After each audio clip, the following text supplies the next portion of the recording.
Let's take a look at what Mike Elko did last year in the transfer portal, give it a grade, and talk about how it might affect the Aggies this season.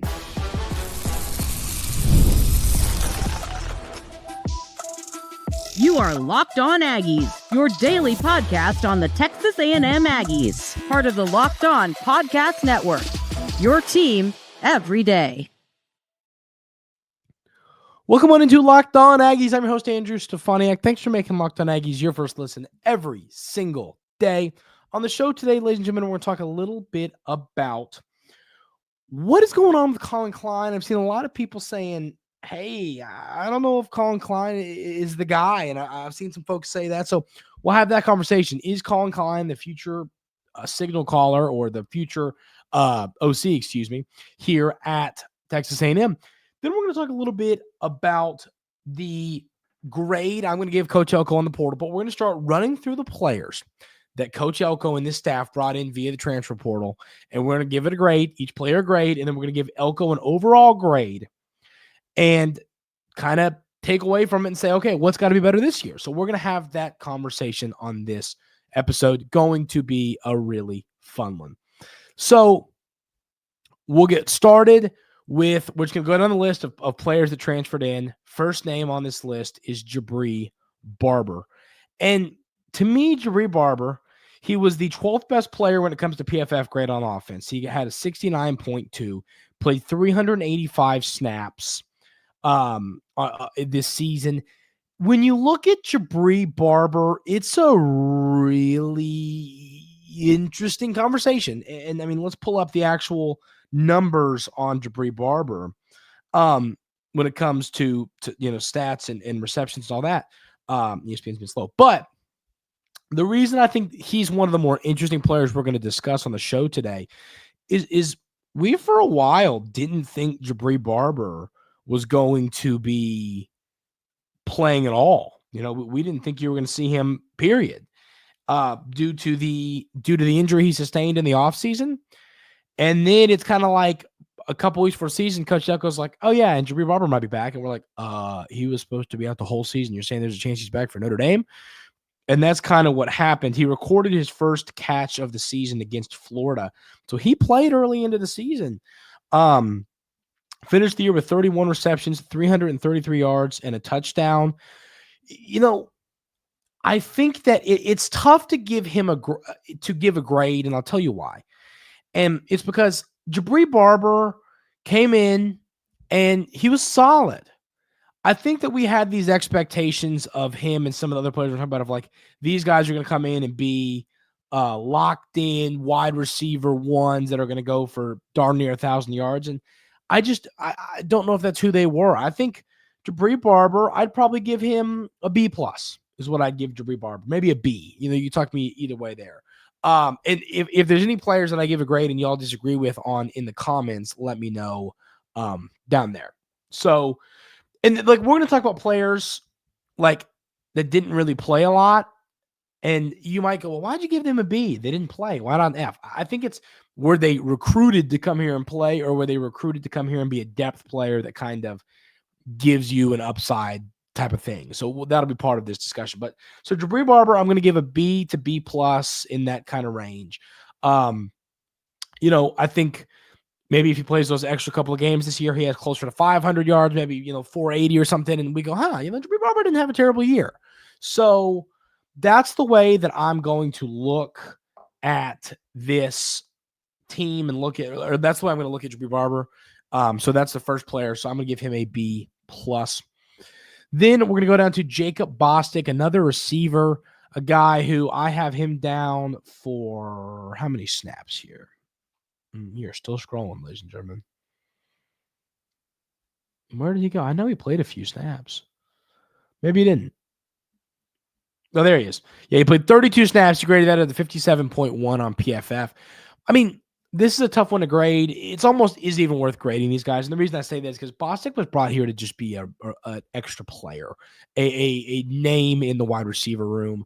I don't know if he was brought here to be any kind of dominant force or anything like that. So, I mean, I think that you give players like that just came in and played the role. I think you give them, just give them a C or a B, because once again, they came in and they did their job. You're going to have a player like that you get an A on because you brought him in just to kind of be there and did well, and they get a higher grade. So, I mean, we'll just give those type of guys a C or a B just because, they came in, they did their job, they weren't asked to do much. It's kind of my thought there. Or you could just pretend like they don't exist in these rankings. It's up to y'all. And I'm not like weighting this. I'm going to tell you my opinion on how Coach Elko did. I'm using this as like a tool to kind of go, Coach Elko should get this grade for what he did in the portal. I'm kind of going to use the tool of talking it out to then decide what grade I'm going to give Elko, and y'all can do the same in the comments. So that's my thoughts on Bostic. Then goes Shane Calhoun, the tight end who played a lot more snaps than it kind of seemed. He played 217 snaps, 34 snaps against Florida, 23 against Bowling Green, 28 against Auburn, 26 against New Mexico State.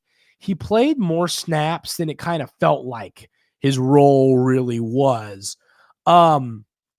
I mean, and it's going to be hard with all of these tight ends to give anybody a high grade just because, like, nobody – I mean, I guess I'd probably give Shane Calhoun – no, like, if he would have come in – so Shane Calhoun played – of the snaps he played 165 run block snaps and only 45 pass block snaps. And his run block grade was a 39.3. So, I mean, he had 7 total pass blocks in the year, and he had a run block on he had 165 different run block plays, and his PFF grade there was a 39. So, my point is, if the school of thought was to bring Shane Calhoun in as the guy to be a plow and create room for running backs, he didn't do that. The PFF grade was 39, so I'd probably give him a D grade. Next guy is Josh Celiscar, the kid that came in from UCF. And it's kind of funny, like, I kind of forgot this guy even existed, forgot he was even there. On the year, his PFF grade was a 65.8, and once again, that's in 11 snaps. I think it's the same thing. I think you just give the kid a C. He came in to be a extra player on your defensive line, and that's what he did. I don't think he was asked to do a lot.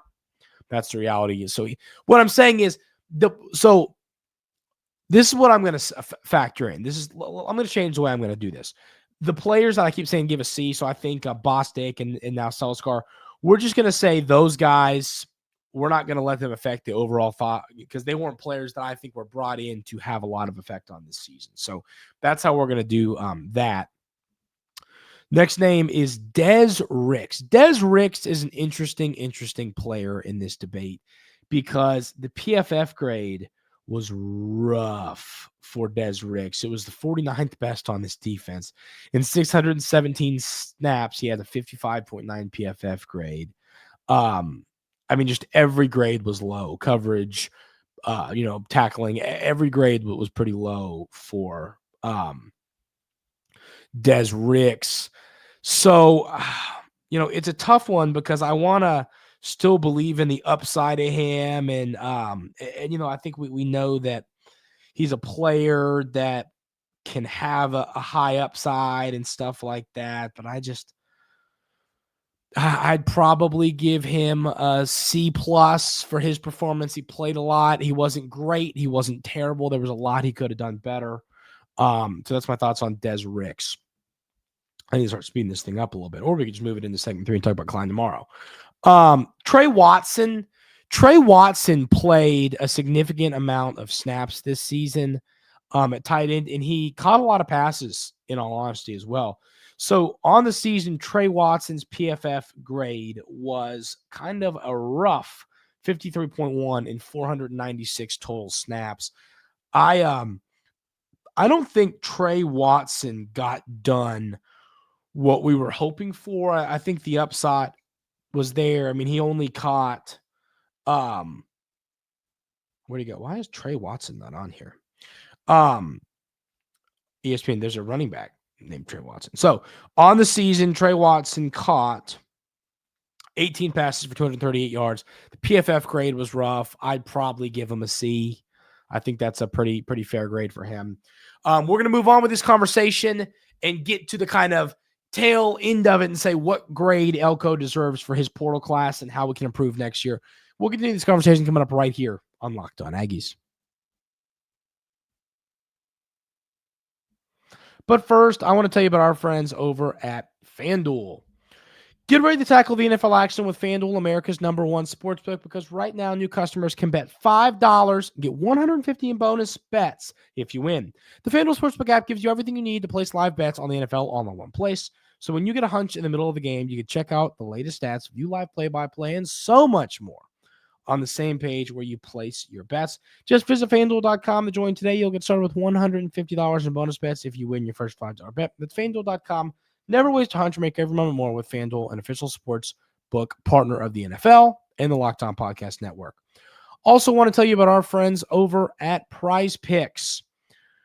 I absolutely love the Prize Picks app. It is the best way to bet higher or lower on prop bets for every single NFL, NBA, all these different sports. It's a ton of fun. I love it. It's kind of a fun thing to do for me when fantasy's football's over, if your team's lost, and that's kind of a fun way to handle it. Download the app today and use code LOCKEDONCOLLEGE for $50 instantly when you play your first $5 lineup. Prize Picks, run your game. I mean, it's just truly, once again, ladies and gentlemen, a great, great app. Check it out. Prize Picks, love it. Promise you will too.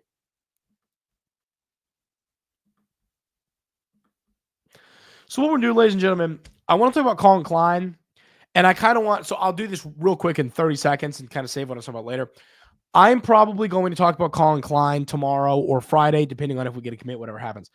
Do y'all think Colin Klein is the future at OC for Texas A&M? I've seen a lot of negativity when it comes to Colin Klein. I'm going to share my thoughts. I was going to kind of have this just kind of get y'all's thoughts and then have a real longer conversation. So we'll do that. So leave in the YouTube comments y'all's thoughts on that. We'll save this Klein conversation for later in the week. We'll do this for the entirety of the show. So Cashius Howell, this is a really interesting name in this debate. I mean, I'll tell you why. So on the season, Cashius Howell had 3 sacks, 35 total tackles. And he graded out at a 73.4. So I'm going to give Cashius Howell a B. And the reason I'm giving him a B, not a B plus or an A minus, is I think that I would love to see him get more 5 or 6 sacks. If he would have had 5 or 6 sacks, I would have given him an A because PFF grade's great. He did a lot, got some tackles, did a lot well. He even did some stuff in coverage. I mean, there was a lot that Cashius Howell did well. I just thought he was going to tally up more sacks than he did, and that is my only, and I mean absolutely only issue with Cashius Howell. How much does he have eligibility? Yeah, Cashius Howell. Oh, it says he's a junior. Well, I guess this is a senior year, 21, 22, 24. I don't know. This is one of the hardest things. If y'all know this, let me know. I'm really interested to hear y'all, because where do you find like an eligibility counter? I guess you could see if he redshirted, like he's listed as a junior, but this is, if y'all know a way, I mean, I obviously understand how it works and how much eligibility you get, but I guess now kind of the COVID thing's almost done too. That'll be a lot helpful when the COVID thing's done, because that's what was really confusing. But then you got your red shirts and your medical red shirts and all this, and it's confusing. I wish there was a way, this guy has 1 year left. If there was a way to find that. But so that's the grade I would give Cashius Howell. If he'd had a few more sacks, I think I'd have given him an A, but I think a B is a fair grade for Cashius Howell. Had a great year, had a really good year. The next name here is E.J. Smith, the running back who came over from Stanford. I mean, this is a tough one, and I hate to totally bash E.J. Smith, but he did not live up to what I thought. I mean, the PFF grade was fine at 66. He only played 133 snaps. He ran the ball. Let's find it. He ran the ball 49 times for 171 yards, didn't score, 3.5 yards per carry.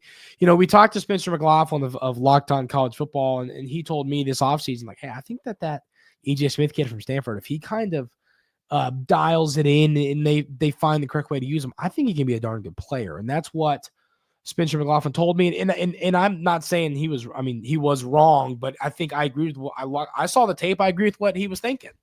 And it just didn't work out. And he was not, he just didn't do a lot with around 50 carries is a lot of carries. That's the reality. That's a lot of carries, and he did not do much with it. So I'm going to have to give him a D, to be honest with you, for what he did. He did not do a lot with what he was given. He did catch 6 passes, 22 yards, but on top of the rushing. But it's just I didn't expect him to have a huge role, but at the running back position, you can pretty much always anticipate somebody getting banged up. I knew he was going to get some work, and the Reuben Owens early injury kind of lobbed him into more carries, and he just didn't do a ton with them. So that's why I think a D is a fair grade for E.J. Smith.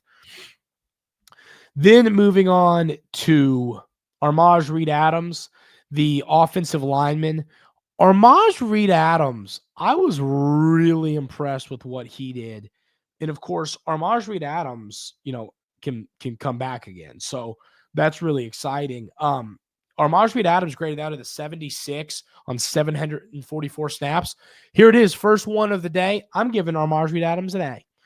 Darn good player, high PFF grade, upside player. I think that you're going to see him be great for the Aggies in the future. That's my first A at a position where you really see teams struggle to hit home runs in the portal a lot. I think the Aggies hit a home run with Armaj Reed-Adams. And I think he's quickly became like a glue guy in the locker room. I think everything you would have wanted out of Armaj Reed-Adams, you got. Really impressed with the play from him. Next, we've got B.J. Mays. B.J. Mays on the season. They keep going offense, defense. I'm on 24/7 Sports than on PFF, and I keep having to switch, and it's annoying. B.J. Mays played a total of 415 snaps and graded out of the 76.4. I think you got to give him a B plus. I think he was really, really good. If he would have had that number at 700 snaps, he would get an A. I think a B plus for what he did. Great player. And then obviously you add in the he had 22 total tackles on the season, and he had 3 interceptions. Was really impressed with him. Was really impressed with B.J. Mays. Heck, you know what? I'm going to give him an A minus. I'm going to give an A minus. I think that Reed-Adams deserves the A. I think an A minus is fair. The 3 interceptions. He had a darn good year. Fumble recovery as well. 3 interceptions. Pretty good year. In coverage, the coverage grade on PFF was a solid 76.5. He's getting an A minus. I think B.J. Mays was a really, really good player for this football team this year. Next name is Rhyos Johnson, who played a total of 189 snaps, a 71.9 PFF grade. I think Rhyos Johnson, I give him a B minus because he was brought in to have a role, only playing, around 200 snaps. He was brought in to have a role. He was fine in the small role he had. I think I'll give him a B minus, C plus in that range. Either one I'd be fine with. Next name I have here is Scooby Williams. We talked about Scooby Williams coming to Texas A&M, kind of hoping to turn his career around. Played 419 snaps, 73.1 PFF grade. He had 43 tackles, an interception. I think Scooby Williams gets a B plus, and we already know he's coming back, and I think the future is bright for Scooby Williams. We know that he's going to be a special player in the future. I'd give him a B plus. Jaden Hill. That's an interesting one. Jaden Hill, I would probably have to say that, man, is he way down here? Is he further down here than I thought? Yeah. On 380 snaps, what did he have a great? Oh, he was a great pass rusher. That was Jaden Hill. Okay, hold on. Let's see this. Jaden Hill graded out at a 59.4 on 380 snaps. I'd probably give him a C plus, I think. He had some solid outings. He had some rough spots. He had some ugly plays. He had some great plays. I think it's a fair grade for Jaden Hill on the year. Donovan Saunders is a player that I really thought was going to be good. I thought that he was going to have a great season. He only plays 33 snaps. I was a little surprised by that. I think he's going to have to be a D just based on the fact that I thought he was going to get some more snaps than he did. He didn't get them. So he's not a guy he's the guy that I expected to play more and didn't play much. So that's the reason for the grade there. Then we've got Marcus Ratcliffe. I mean, no joke here. I don't think this one's hard to break down. I think Marcus Ratcliffe had a darn good season. 513 snaps, 72.3 PFF grade. He had 47 tackles, 3 interceptions, forced fumble. Marcus Ratcliffe was really good. I'm going to give him an A-. I was really impressed with what he did. And, of course, he's a guy that has eligibility left, and he's got a really high upside in his future as well. Nick Scorton, very simple. Not going to spend long on it because he's leaving. A+. Heck of a player. He was the best defensive player on our team. He's going to be a first-round pick. Darn good player there. Garrett Miller, the tight end, is he even on the team? What even happened to that dude? He didn't even play a snap, according to PFF. When he came in, I thought he was going to play, so that's going to be our first F. I think he's an F. Unless something happened with him that I never saw. I never saw anything about an injury and anything like that. Let's do another check on Garrett Miller and see if they said anything. News. Did he anything?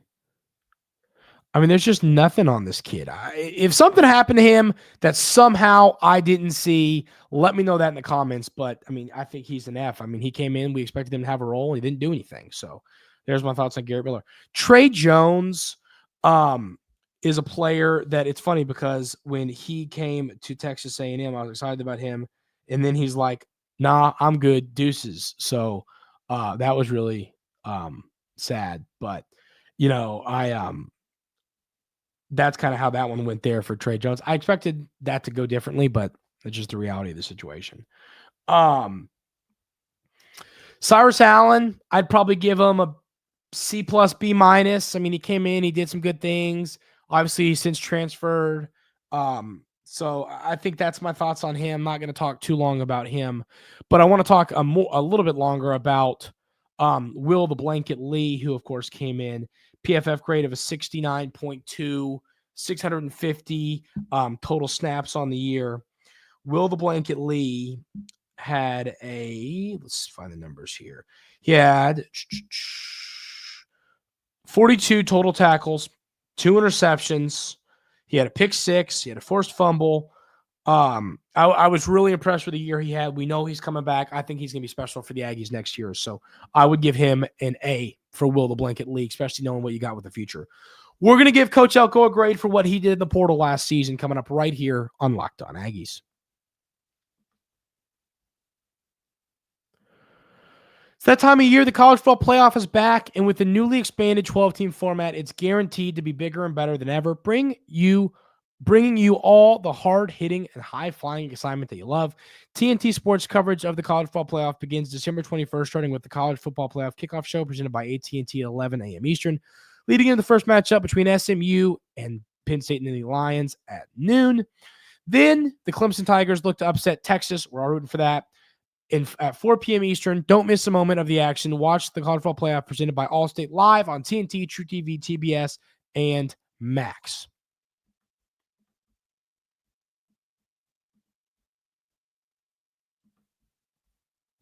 So if I had to give Coach Elko a grade for what he did in the portal, I think you have to give it a B+.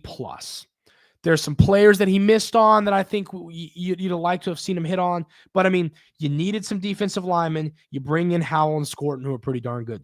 You needed some linemen. You bring in Kali Fui, who was – I'm still never going to learn how to say his name, but who was great.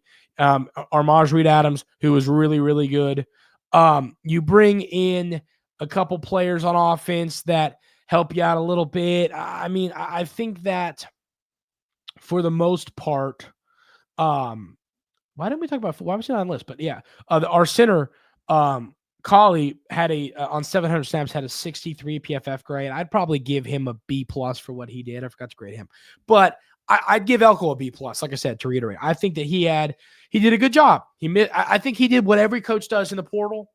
He missed on some guys. He hit on some guys. But what I love is that he hit on some guys in Reed Adams, Scooby Williams, Will Lee that are going to be back. And then he also, landed some scores with players like Nick Scorton, who are going to go on to the NFL, be a first-round pick. And now Coach Elko can go, hey, look what I did with this guy.